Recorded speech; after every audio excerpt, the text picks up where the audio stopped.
It was really coming to in a jail cell after being in a DUI accident. That's where it was like, my life is completely out of control. I have no control over my life. At that time, I was so helpless. Sitting in that jail cell, I was so hopeless and just thinking like, I'm just a danger to others. I am the person that I hate. I am such a scumbag. I am so horrible that I don't deserve to live. But at that time, I didn't see the person that I would become. There is somebody that you're going to become that is waiting for you right now to make the right choice.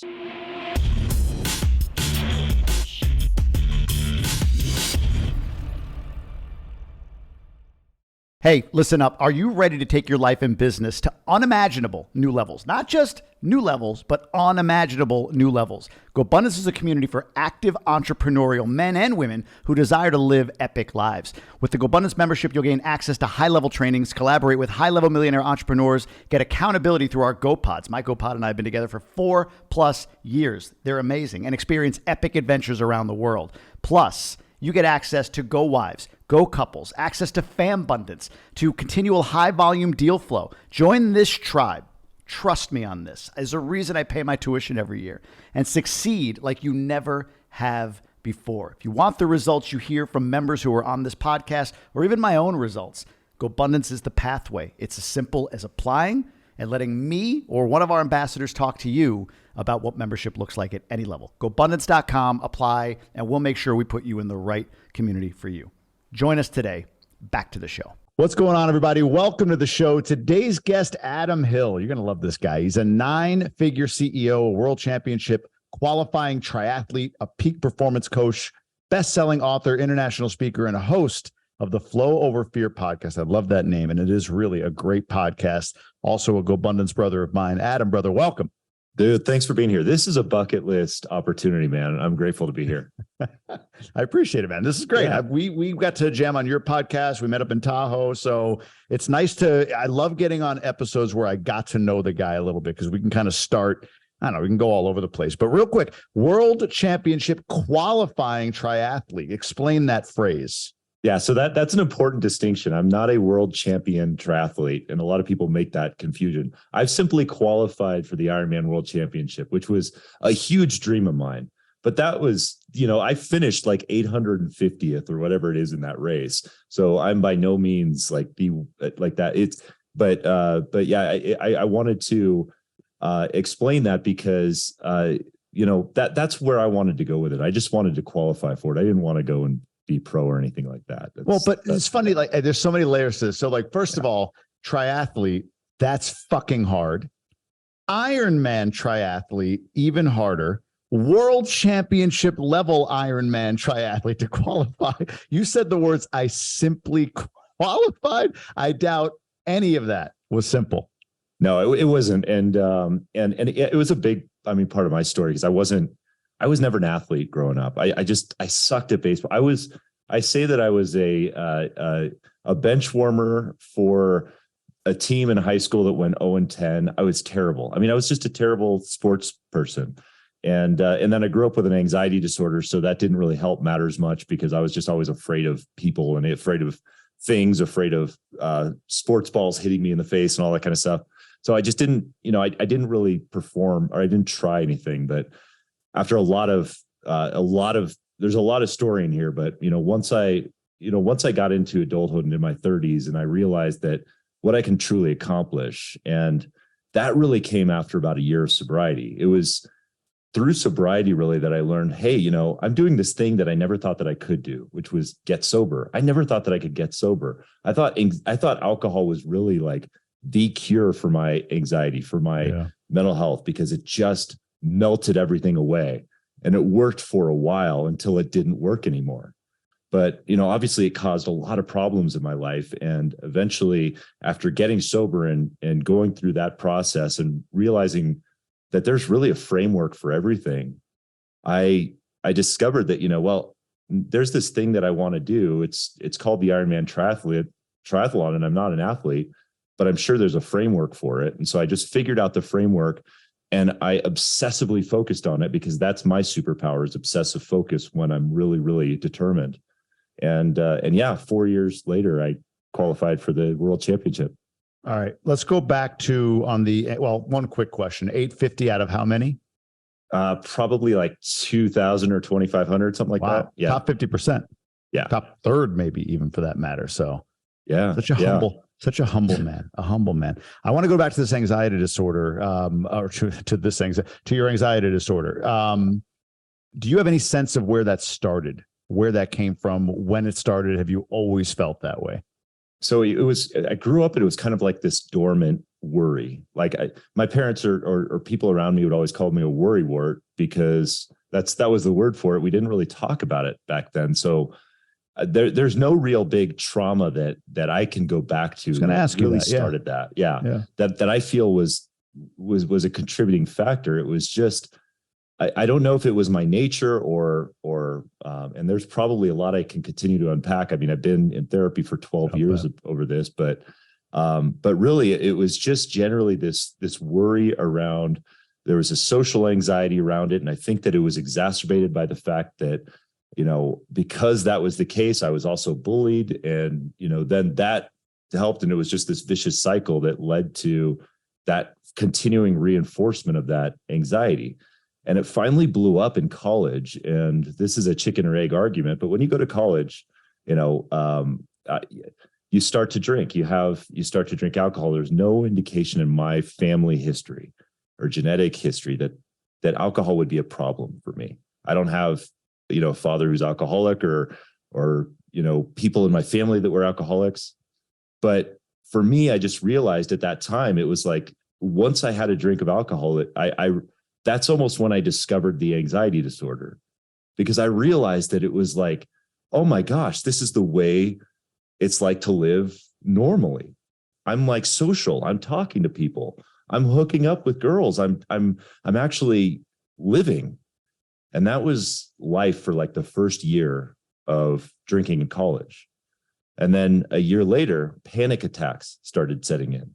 So it stopped really working to that degree. And there was just something that continued to be broken. And I started getting these massive panic attacks, like where it was completely irrational. I mean, I would be studying for an exam and it would just like come into my head that I had cancer or something crazy. And I would like fall onto the floor, paralyzed in fear and just crying because I just felt that it was so real. And there was no reason to believe that, but it was just that's how it hit me. And so alcohol just then became this solution. Numbing agent. Yeah. When did you first, had you ever expressed in childhood, or were you able to, these feelings of anxiety, or were they just something that was percolating under the surface? And I ask this honestly in the context of being a parent.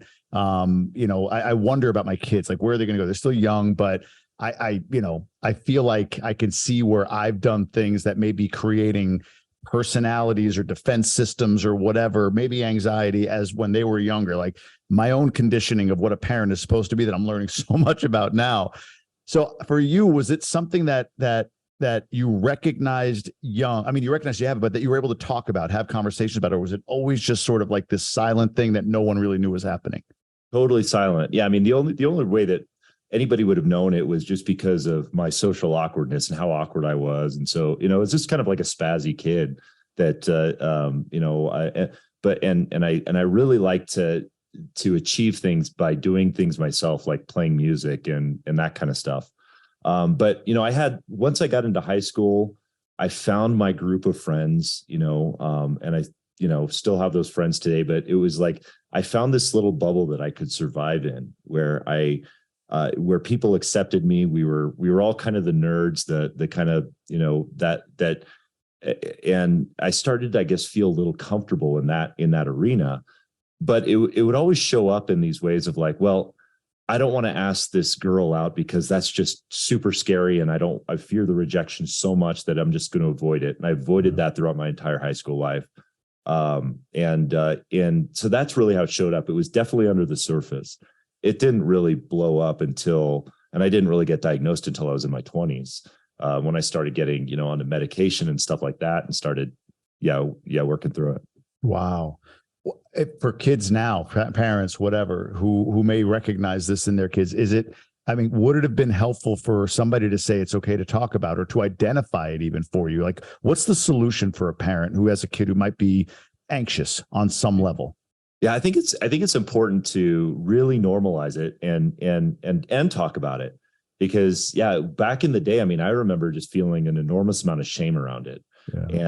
And the idea that like I would actually be having these panic attacks, like that's not what a boy's going to do. Your boy's supposed to play sports and do all this kind of stuff. But yeah. I think it is important to normalize it, to talk about it, to realize that 20% of our population struggles with this, and that's just anxiety. I mean, more than that, depression and everything else. And I'm convinced that it's actually becoming a bigger issue now because of the amount of stimulus that's coming in.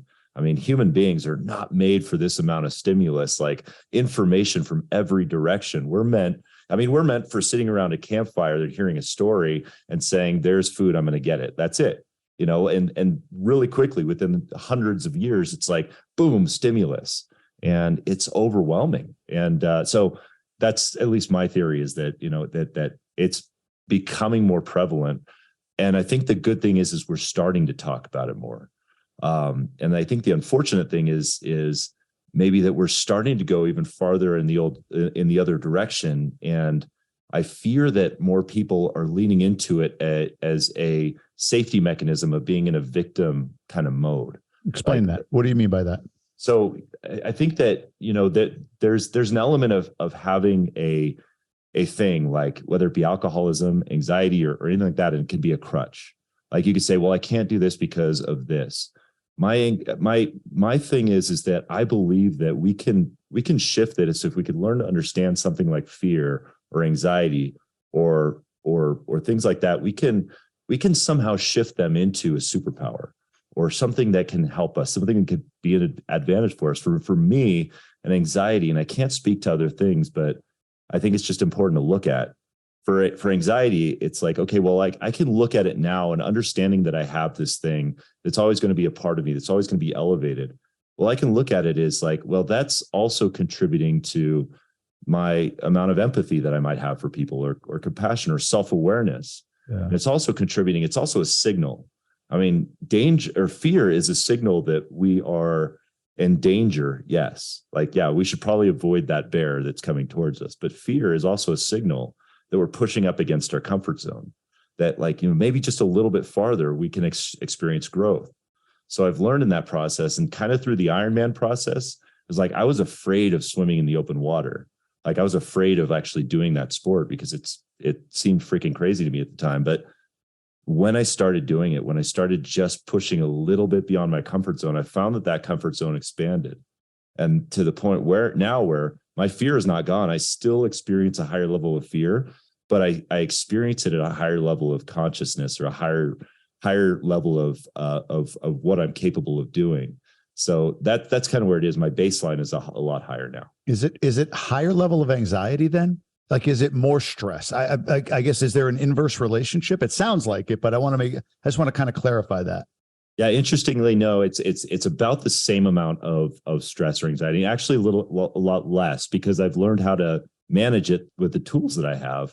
And the fact that I'm not drinking doesn't contribute to wide swings of, numbing and then, crippling fear. So that's not there. But I understand that, like, the way I experience fear or anxiety, generally speaking, it's like the butterflies in my stomach, the constant, running of my mind and stuff, like just jumbling in my mind and catastrophizing and all that kind of stuff, that it's not real, but it's still going to be there regardless of if I am just, spending, if my life consists of spending Saturdays with my, going to kids' sports and things like that, or running a multi-million-dollar company. It's going to be there at the same level. That's just kind of the way it operates. What triggers is it? Well, have you had anxiety attacks, panic attacks, anything like that recently? And if so, what triggers it now? Like what is there? Is there something you mentioned? It sort of like exists. It doesn't matter if you're running a multi-million-dollar company, kids, all that. I get that. But is there something within there? Is there a trigger that you've noticed for you that's still something that you're struggling in managing? Definitely. Yeah. I mean, I still do get them. I still get panic attacks from time to time, though not as frequently.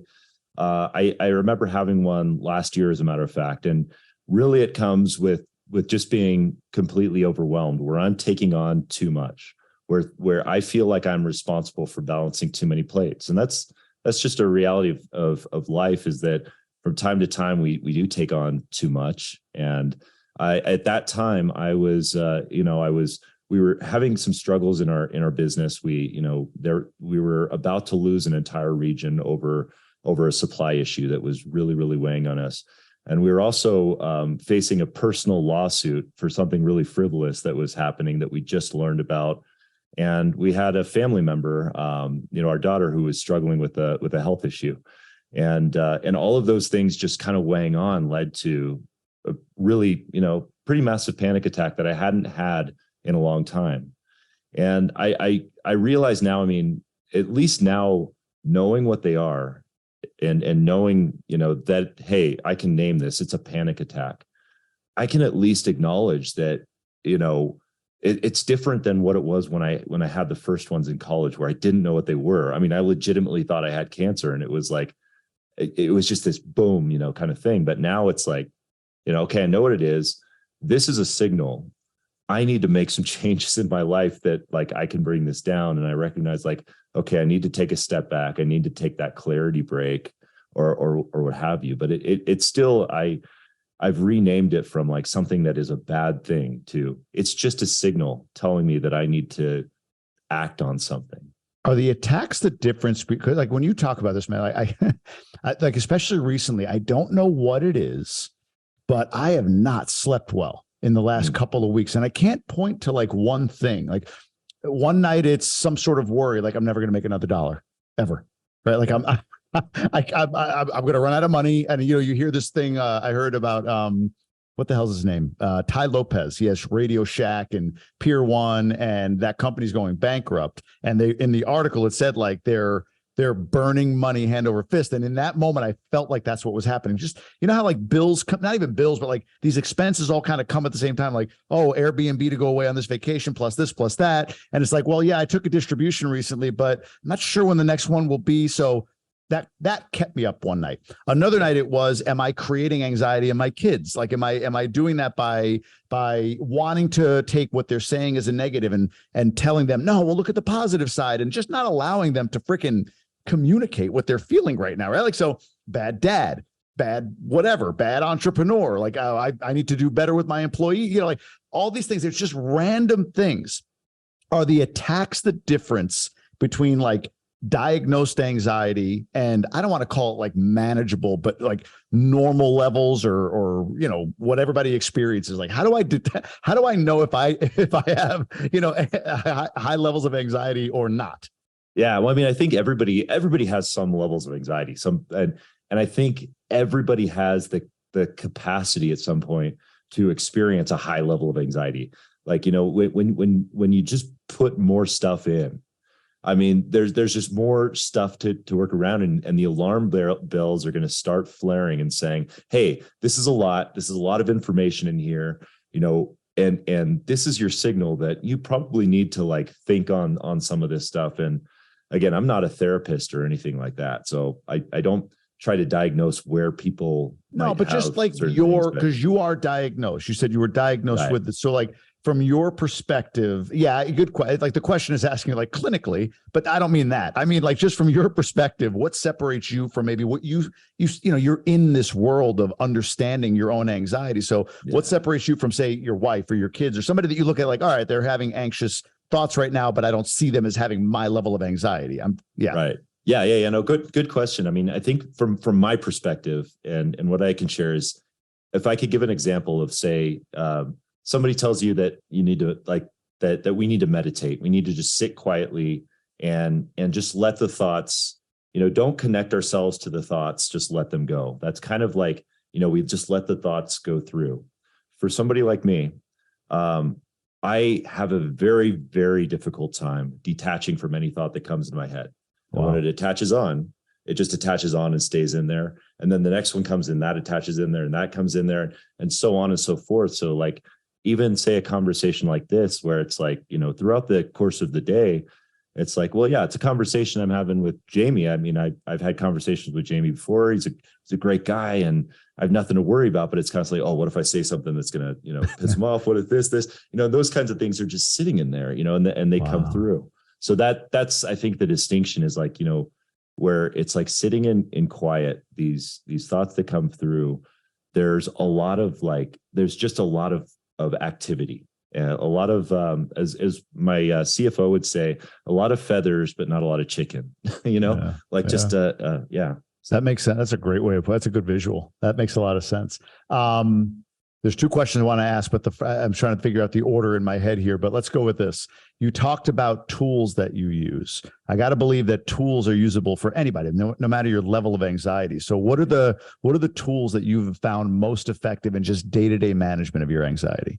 Day-to-day management, no question, is breathing. I mean, breathing. Okay. And this, I mean, everybody, not everybody, but people may like hear that and roll their eyes. It's like, oh yeah, hear breathing. I know. Yeah, whatever. But really, I mean, this is something we neglect, even though we hear it all the time, and you need to hear it again, because if you're feeling that anxiety, you're feeling that panic in the moment, that's the best tool you have in that moment. It's free. And all you have to do is breathe deep, and it just takes 10 deep breaths. So it really just takes breathing, starting into your belly, breathe in. Nose or mouth, does it matter? I personally don't think it matters, but I've heard, breathe in nose, breathe out mouth. But I usually breathe in mouth. And I'm a big proponent of the Wim Hof method. I love it. I do it every single day. The breathing part is amazing. I can't speak scientifically to it, but what I will say is that it does wonders for my anxiety. I'm a morning anxiety person, so I wake up with anxiety. And that's another thing too, is knowing the time of day when you experience it is a big deal too. And so I breathe in the morning, but in the moment, breathing, just taking deep breaths, meaning just breathing into your belly, letting it fill up your lungs, holding it for a few beats, and then just letting it go. And then as you let it go, relax these three things: relax your jaw, relax your shoulders, and relax your hands. Those tend to be the areas where we tend to start feeling the most tension throughout the day. And so if you can relax those three things, if you do 10 deep breaths, by breath 5, you'll start to feel better. That's amazing. Yeah. Breath work, man. I've not come around, but I've gotten more awareness of this recently. Even as recently as this weekend, this past weekend, my pod was here in the DR. They all came down. And one of the guys is he's all on the fitness side right now. That garden, he's crushing it. And he said his trainer doesn't have him count reps. He has him count breaths. Like, do this for 3 deep breaths. Oh, wow. Yeah. And like, that's crazy. I did it at the gym. I'm still counting the reps in my head, if I'm being honest. But when I'm like focused on the idea of breathing, the reps are actually easier. Yeah. It's like you know what I mean? Like what would be decent weight or something that I might be like, just get through it. I'm realizing it's not the weight, it's the boredom of counting. So the breathing relieves that, or not even the boredom, the anxiety around counting, I guess. Like the breathing relieves that. So that's interesting. Yeah. Oh, go ahead. Oh, no, that's a great point regarding the breathing while working out too, because that was something that I'd never done that with regard to like strength training, but with running, I love that philosophy, because like if you can pace your cadence by your breath, like for every 4 steps, you take 1 breath in, 1 breath out. I would usually call that, if it's easy, it would be an easy pace, like then 3 to 1, then 2 to 1. But it really gets you focused on your breath too. And so you have that prompt, which is great. Yeah. That's very cool. Well, other tools, anything else that, could be daily or just generally? I'm curious what else you use when feeling anxiety or when trying to relieve it. Yeah. So I talked about my morning, my morning anxiety. So the big thing for me is my morning method or morning practice. And I know a lot of people here, they follow the Miracle Morning stuff, yep. Hal Rod. But I have kind of a variation of that. And I think that, everybody's different. They can kind of attract their own things. But I basically try to bring every single morning 3 elements to my morning, which is presence, energy, and empowerment. And so you make that an acronym. It's my morning P. I know that's gross, but that's what it is. But anyway, the presence part is usually some form of like meditation or, and even though stuff is going through my brain, I still awesome. like, that's a book, by the way. That's the a morning book. pee. Yeah. The Morning Pee. Oh my God. That's an I'm amazing coming, I'm title. coming for you, Hal Elrod. That's There right. you Yeah. go. There you go. No, I'm sorry. Continue. No, that absolutely. So yeah, presence is, really just kind of meditation or anything that you can bring your mind to the present now. And that's different for everybody. If you can't meditate, you can do different things like breathing exercises, things that will bring your mental state to the present. Energy, simple workouts. I mean, again, Hal talks about this in his book, just all it takes is like a 5-minute workout, like push-ups, something that brings you energy. And then, the third piece is empowerment, like things like affirmations. I know a lot of people don't like affirmations, but here's the way I make affirmations stick for me. I make the language in those affirmations so powerful that they just evoke emotion in me. I make my body language when I say those so powerful that they bring that empowerment to me. And then I do a round in a cold shower. I don't just take a cold shower. I do a round of those affirmations in the cold shower. So I'm bringing all three elements: energy, empowerment, and presence to that activity. So that's kind of what I do. I make my that is non-negotiable. Every single morning I'll do that. I love that. The Morning Pee. Yeah, I'm telling you, the book. I can see the blog, the whole line, the right, a new podcast. All you call it, but that's incredible, man. I love that. It's funny, the cold shower stuff, cold plunges, all of that. I guess I didn't quite fully understand the power of them, other than you said it before, like expanding your comfort zone, right? Like I've been doing them, and every morning I get in, just like 30 seconds to a minute, I just douse myself in cold water, freezing cold water. It's easier here. Don't get me wrong. It's nice and hot outside and everything, but I douse myself in cold water, and it's not like, oh wow, I feel refreshed. I mean, I feel like a lot, but it's more like I did it. Wow, I just did that, right? Like that's a way to do something hard to start the day and overcome that challenge. So that makes a lot of sense. That's really it for me. I mean, I don't know about the science of it. I mean, I know, like, there's guys in the group that know the science behind it. I just know that it's exactly right. Every single morning, I know that I'm not going to want to jump in the cold shower. My brain is going to tell me no. And that's my opportunity to say, brain, you're not in charge. I'm going to do this anyway. And then I'm going to go throughout it despite the fear. So that's really the only reason. Is obsessiveness a coping mechanism or a superpower born out of anxiety for you? Oh, that's a really good question. Yeah. I mean, maybe it's a little of both. I mean, I think that it is a coping mechanism. Yeah. Thank you. Yeah. So I think that is part of it. I mean, certainly when I was drinking, that was a way to cope. But I think that I feel like for me, it's part of my nature as well. Like, just it's something that I have found in my life, whether it's good or bad, that I have an obsessive personality that it's going to be attached to something, that it's going to be attached to, to alcohol, or it's going to be attached to smoking, or it's going to be attached to Ironman triathlon or growing a business. And so if that's the case, then I had better use it in a healthy way if I can, and better attach it to something healthy. And that's a practice, by the way. I mean, I fail at that still all the time. It's still, a problem for me. I still get immersed in company stuff. I still get immersed in all this stuff. Like, I'm having these problems in my W-2 and really these challenges here, and I can't seem to get through them, but I'm trying to force things in. So yeah, I still struggle with that.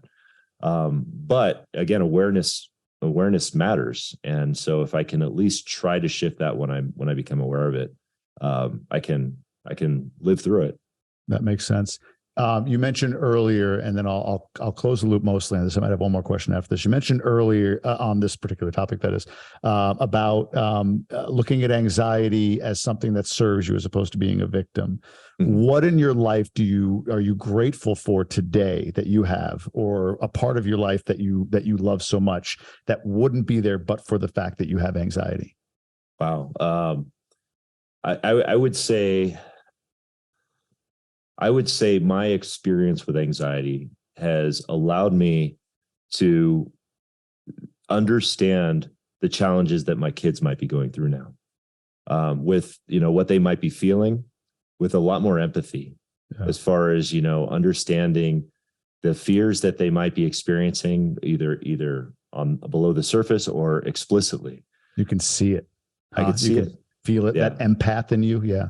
I can definitely feel it. And whether or not the empathic nature is a real thing, I certainly feel it. I mean, I can sense the energy in the room. Yeah. It's, and I definitely feel that. But with my kids specifically, it's just like, okay, I can understand what they're feeling, why they might be reacting this way. And hopefully I can shape the conversation in the right way, though. I also have to understand and realize that no matter what, I think in some way or another, we're screwing up our kids. Isn't that heavy though? Yeah. Doesn't that kill you? Like, fuck, man, that I know you said exactly the words that were coming into my head. Like, there's no way to avoid it. Yeah. And it kills me because I want to, I feel the same. I can feel in my kids, especially the older one, because not because of him being a certain personality, but the younger one's 4. He's nuts. The older one is now in this age bracket where, he's thinking and feeling, and you can see him building defense mechanisms around things that I know I probably have created. Like I said, be positive, don't be so negative, like all that stuff. Right. But man, I want to fix it so badly. And every time I do, I feel like I create more trauma. Right. So it's like, yeah. It's hard though. How do you, I don't know. How do you accept that? How do you accept that you're just creating trauma for your kids? Man. So I've adopted this kind of new phrase that lately that I've kind of, and I mean, going through recovery helped, because that taught me the serenity prayer, which is, God grant me the serenity to accept the things I cannot change, courage to change the things I can, and the wisdom to know the difference. And so what I've kind of taken that and flipped it is really just take the reins and let go. So if you've ever ridden a horse, I never liked riding horses necessarily. I mean, I haven't done it very often, but the first time I got on a horse, I grabbed the reins and I immediately realized, okay, I have some aspect of control. I can move the reins in a certain direction the horse will go, but the horse is going to go whatever direction it wants to go. And so what I realized was, it's just like, okay, I have to trust this horse in some way, and that it's going to go in the direction that, I guide it or what have you, but I'm not going to have full control, but I have to take responsibility for all of it. Otherwise the horse won't trust me. And so it's ultimately, it's kind of like how I see that, because when we're dealing with our kids, of course, they're going to be able to make their own decisions, and they're going to respond to what we give them in certain ways, whatever feedback or whatever, they're going to see that as guidance or trauma or whatever it may be. And we're going, if we internalize that, that really becomes our problem. But I think the best that we can do is really just take the reins, give them the guidance they can, and hope that they can trust us on that, and understand that, ultimately, while we're responsible for all of it, there should be no shame, no blame in anything, as long as we are doing our best. And I mean, I know you're committed to being a great father. Most of the guys in this group are committed to being a great fathers. And ultimately, are we screwing up our kids in some way? I think maybe it's a little freeing for us to accept. Yeah. But, it doesn't make it easier, but it's not an easy process. That's for sure. I took you down a rabbit hole there. You were starting to talk about it. You were talking about how anxiety has served you. And I love the answer you gave, that at least the first answer. And if there's more, I wanted to give you a space to give that. But just the fact that you can recognize in your kids what they're going through and have that empathy and that feeling. Is there anything else that you wanted to accentuate with that question of how anxiety has maybe served you, or how your relationship with anxiety has served you as where you are today?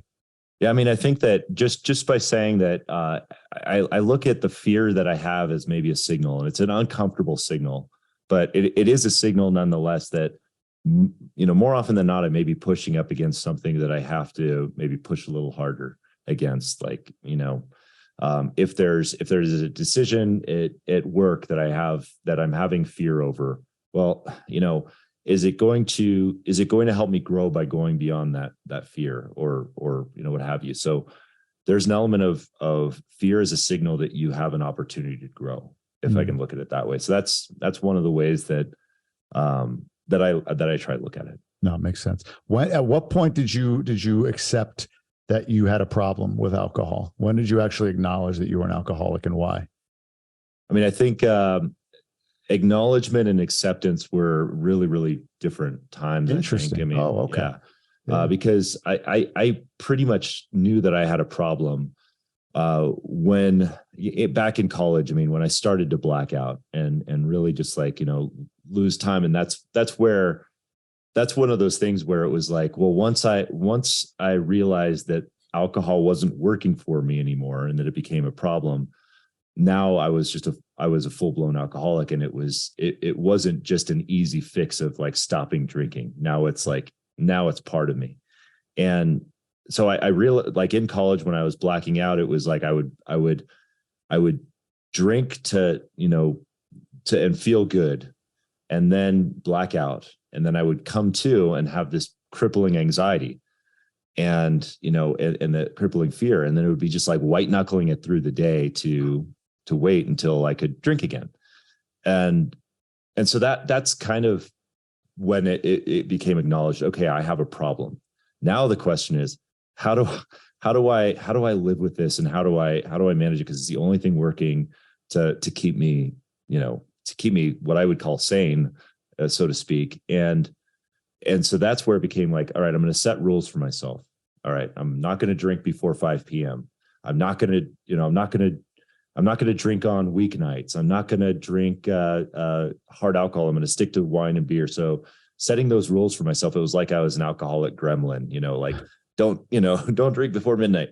But yeah, it was that's kind of how that went. And one of the last rules that I broke for myself was never drink and drive, which that was like the non-negotiable. I mean, because I had such hatred towards people who did that, like putting people's lives at risk. And then, so it was really coming to in a jail cell after being in a DUI accident that made me, that's where it was like, my life is completely out of control. I have no control over my life. And I either need to end it, or I need to get help. Like I need to get help and be in it. And that's where, I made the very fortunate decision. And this is a big one, because at that time I was so helpless sitting in that jail cell. I was so hopeless and just thinking like, I'm just a danger to others. I'm the person that I hate. I am such a scumbag. I am so horrible that I don't deserve to live. But at that time, I didn't see the person that I would become. And that's the message I want to be able to convey to everybody who's feeling that sense of hopelessness, is that there is somebody that you're going to become that is waiting for you right now to make the right choice. And I thank God every day that I made the choice to lean into help and not end my life, because I mean, the miracles that have happened, even living with anxiety, especially living with anxiety beyond that, every day has been a blessing since then, because I chose to, walk out of there and walk into treatment and start to heal. Wow. Was there were you injured? Anybody injured in that accident? No, thankfully, no. I mean, that was just a grace moment. I mean, it just damage to the other vehicle, obviously, trauma inflicted on my family for, what I'd done, but thankfully nothing more than inconveniences on the other parties. And was that all resolved. Was that your moment of getting sober? Like from that point forward? That was, January 21st of 2012. Wow. And I haven't had a drink since. No kidding. Have you been close? Thankfully I have not had a desire where I have been close to picking up a drink in that way. Man. I mean, I've thought of drinking. It's just by nature. It's just like, I think about it. But if I'm being honest with you, like right now, I'll still have nightmares about drinking. That's like, I'm thankful that they're nightmares. Yeah. And I'm thankful that they're not, dreams like desires or fantasies. They're still nightmares. Wow, man.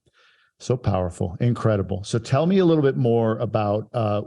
We took a lot of time on that. That's on me because it was just an amazing story. I appreciate you sharing so much. I'm looking at my notes to make sure I didn't miss anything I really wanted to dive into, and I think I got everything. Oh, actually, no. I wanted to ask you this. You talked about frameworks.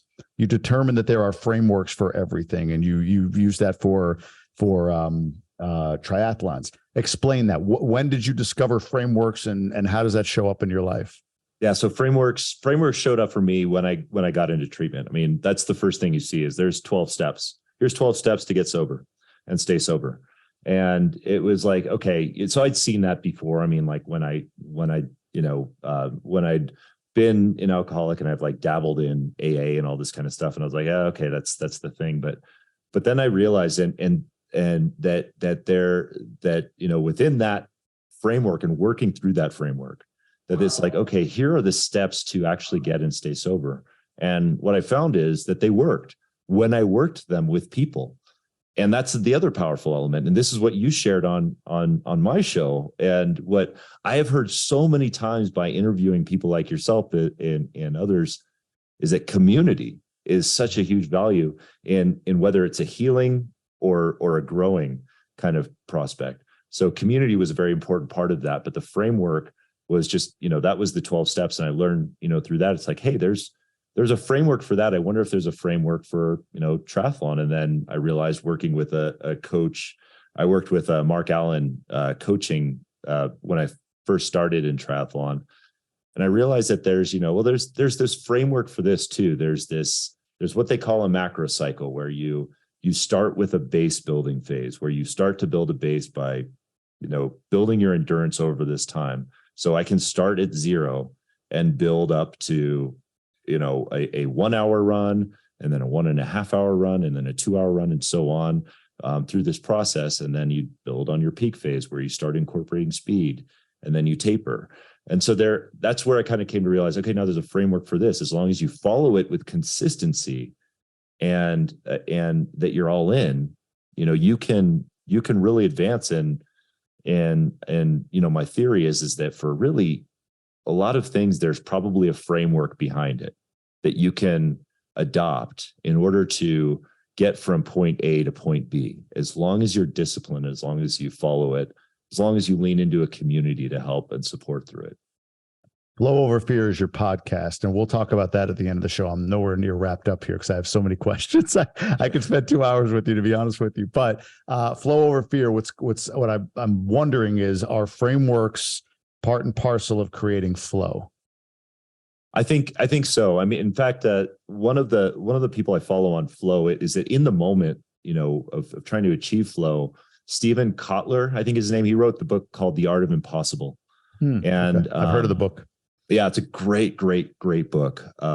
He has something about fear in there, or flow, I'm sorry. And he talks about in the moment how we can achieve flow. And there really is kind of this framework where it's like, okay, you just start by doing the activity, right? Like if you want to write a book or you want to write a chapter of a book, you just start writing the chapter for 20 minutes or whatever it is. And then after that 20 minutes, you're probably going to kind of grind through it and struggle through it. But then you take a break and you go walk around for 20 minutes.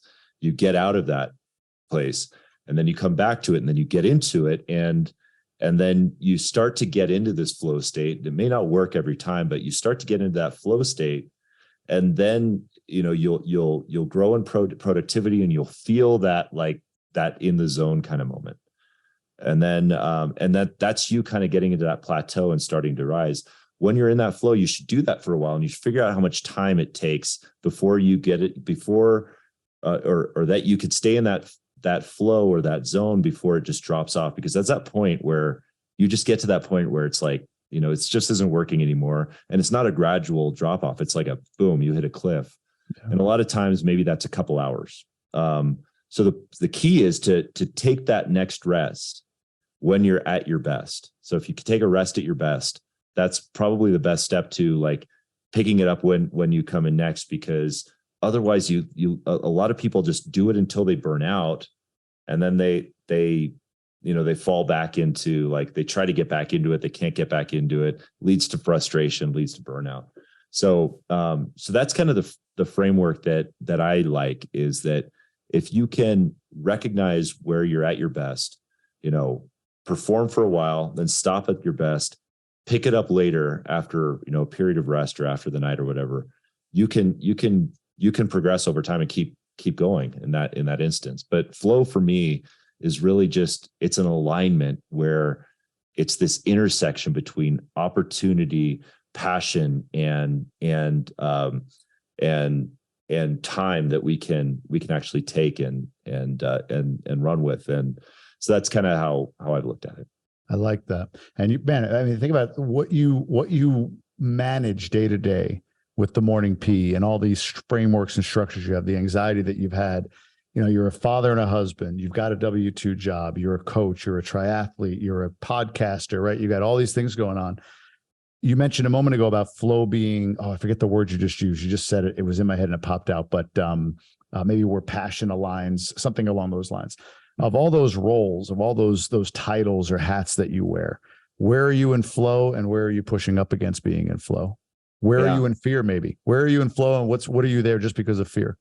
Yeah. So that's a great question. And I'm in flow where within my speaking career that I'm kind of building. And this is where I feel like, and maybe I theorize, and this might not be scientifically accurate, but I feel like it's easier to be in flow when you're first kind of starting and emerging in something, like, where you're building it. And so I'm in that phase where I'm building, the speaking career, and I'm starting to speak more. And so I feel like I'm in flow there. I'm delivering. I feel like I'm in the right spot. I'm feeling aligned with my values. I'm feeling aligned with everything, and everything's great. And then I'm also in this W-2 mode where I'm running my family's business. And, right now we are going through challenges. There's a lot of challenges in a century-old business, 100-year-old business that has a lot of family owners and a lot of things like that. And I'll say, that's probably the area where I'm experiencing the most fear. And that fear is kind of grabbing me on, like, I've got to make this work.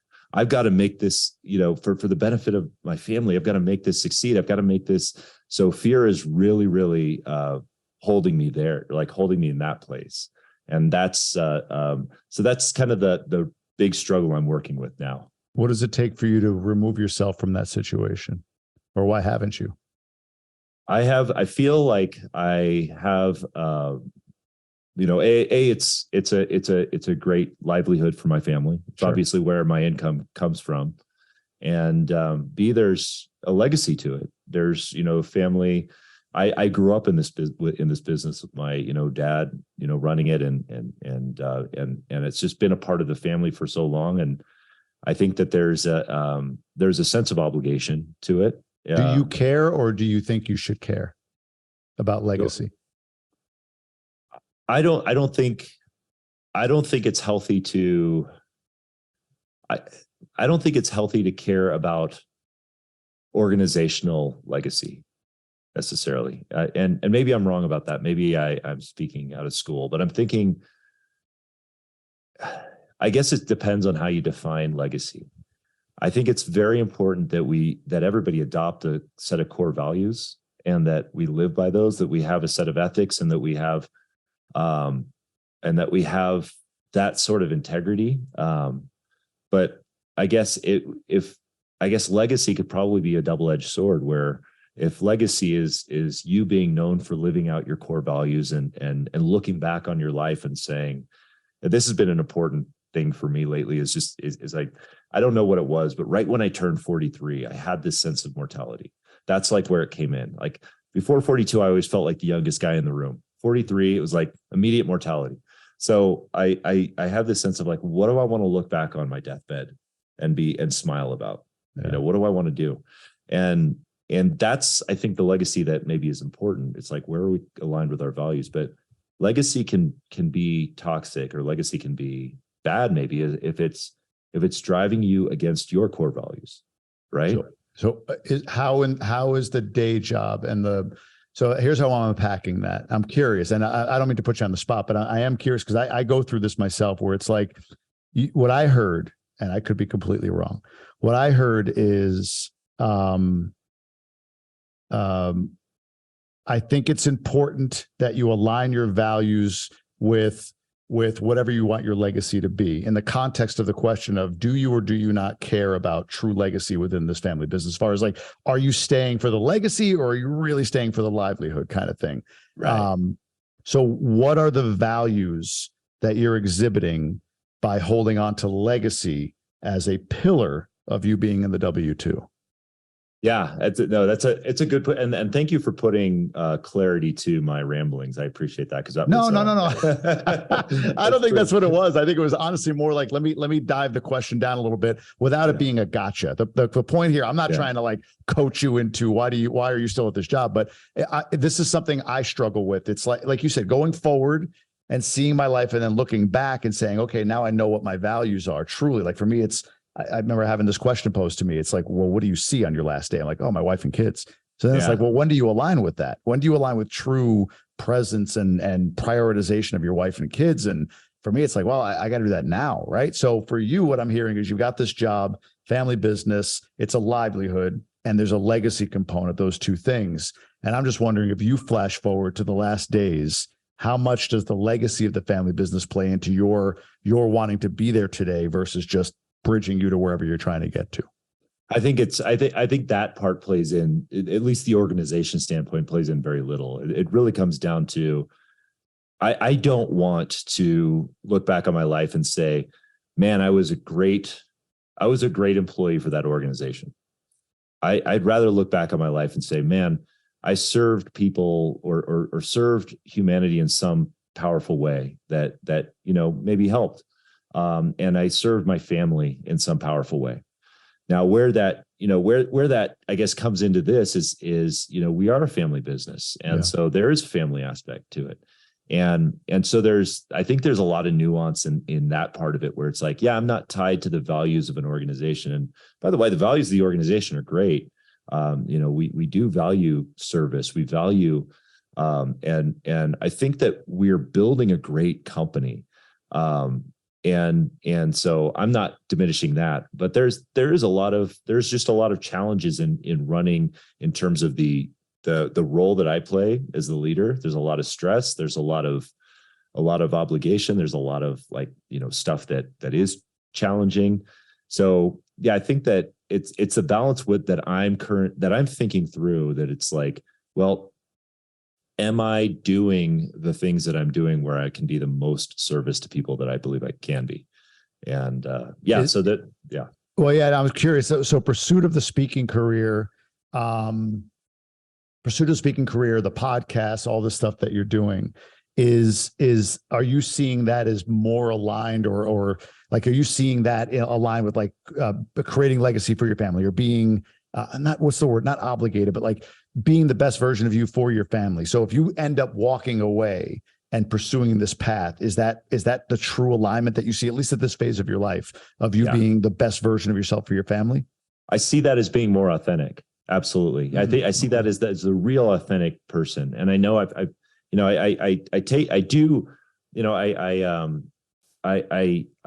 taken to heart a lot of what you've said and a lot of what you've put out, as far as like, living this authentic self versus, where you might be going against that in some ways. So I'm constantly trying to analyze that and look at how I can, I know.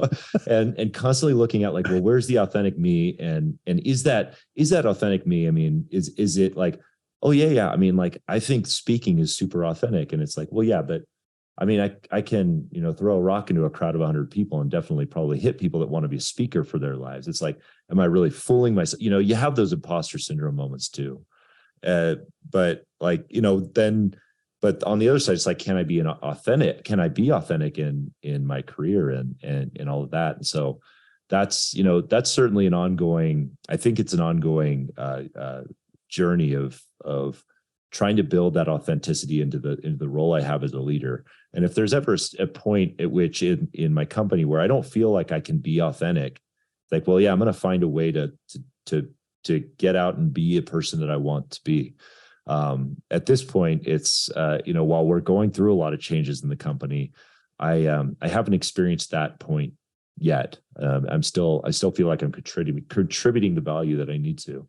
Amazing. there. But no, that's great, man. I appreciate you going down that line of questioning. I get curious about that with folks. I explore, like you said, that's part of the anxiety I have. It's just always thinking about, is this right? Is this aligned, or is it what I should do? Is this ego? Is it authenticity? What is this? Right. So I appreciate you going down that line with me. In the interest of time, let's do this. Fear over flow.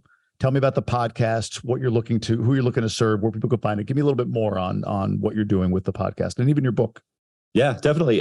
So I wrote the book 3 years ago, and I just released the audio book. It's right here, Shifting Gears from Anxiety and Addiction to a Triathlon World Championship. No, and I basically wrote about my journey through anxiety disorder, alcoholism, and then working through the often humorous first stages of trying to become a triathlete. And I ultimately kind of led down the path of what I come to terms of, like what the opposite I believe of fear is. And I have this theory that flow is really that opposite, because when we don't want to strive to be fearless. I think that's a dangerous thing. I mean, if you've ever been a part of a fraternity and you've seen the dumbest drunk guy in the room try and jump off of a roof into a pool, that's fearlessness. That's not what we should be striving for. But I think that we should be able to dance with it, or and learn to accept it and look at it in a different way. And I think that's what flow is. I think we find flow when we find a good dance with fear. And so when we're able to rise above fear, that's what we do. And so I aim to interview, people like yourselves who've achieved things, who've achieved great things, whether it be in athletics or business or what have you, and not just talk about, hey, why are you awesome? Look at all these great things you've done, but really let's talk about that challenging point, that those points in time where you faced the biggest challenges and how you got through them, and really help people who might be struggling with that. Because it's great to see people who are succeeding, but I think the example that we can set is, how can we help them through their darkest times and bring them out of that and show them that fear doesn't have to be an enemy. It can be an ally. We can, make it our greatest ally. No, and you're an inspiration, honestly. I mean, you've overcome so much, reading about you, getting to know you, learning about, even just today, learning more and more about, the addictions you face, the anxiety you face, all of that, right? Like, it's incredible when I think about somebody with crippling anxiety, to have a platform, get on stages. I mean, just that alone is unbelievably powerful to see. So honestly, it's inspiring to see what you're going through and what you're doing and how you're building what you're building. So quick, before I go to the final question, I always have to ask guys, like 2-3 quick benefits, or if there are none, tell me, of being a member of Gobundance. How has it been for you? And what are the big takeaways that you have being a member? Oh, dude, it's amazing. I mean, the benefits are 100%, the relationships, authentic relationships. Yeah. That's been the biggest thing. Running a business as a younger guy, I took over my family's business at 38 years old, and it's an old school. It's a good old boy business. It's a chemical company, that kind of thing. Mm-hmm. So building relationships with other guys that, might be in the same age as I am, that maybe playing a lot bigger than I am, made me think a lot bigger. And that's been huge in this business. I mean, it's helped us to grow our company from, a mid 8-figure business to a 9-figure business at this point. So I think that's been great. I love it. Yeah. I learned so much from the guys in this group, and I just, and I always tell that to people, like, it's guru-less, right? Like you can't help, if you're going to walk in a room of 800 guys virtually or literally, not to bond with some when they're aligned around being, like you said, the best business people they can be, the best father, the best husband, the best whatever, right? Like, just aspiring toward big things. So it's hard not to find kinship and, I don't know, a sense of relief in some ways, that I can share ambition and I can share fears and vulnerabilities, because we're all going through the same stuff, Success be damned. Yeah. I would have never started any of this without the guys here. I mean, I really wouldn't have. I love it. It's incredible. Man. Yeah. All right. Let's get to the final question from the Gobundance card game. I like this question. 4 clubs. What stands between you and more happiness? Wow. What stands between me and more happiness? I really think that it's just the doorway from inside to outside. If I can get out in nature, it's rare that I can get outside on a sunny day or into the woods or something like that and not be instantly happier? I mean, it's a simple answer, but that's simple. Often the simplest solutions are the way grounding, man. Like even out here, the blue skies versus the gray, honestly, it's a difference. That's not a simple answer. I think there's a lot of depth to that answer, to be honest with you. And I appreciate you sharing that. So Adam, how can people learn more about you? Is there a social media handle or just find the podcast? What's the best way to direct folks? Yeah, man, I'm on all the socials. I have a website, www.adamcliffordhill.com. Yes, I had to use my middle name because there's other Adam Hills in the world. Tons of Adam Hills, unfortunately, and somebody's got a photography business. So yeah, but adamcliffordhill.com, which is my great middle name. And it's also my Instagram handle. And you can find me on YouTube at Adam C. Hill, which I like better. So that's I love it, man. I love it. Thanks again for being on, brother. We'll catch up, I'm sure, soon. We got to talk more about speaking and some other stuff. We're running in a lot of parallels. So yeah, man, I appreciate you being so open today. Really, it was amazing. Thanks, Jamie. It was my pleasure.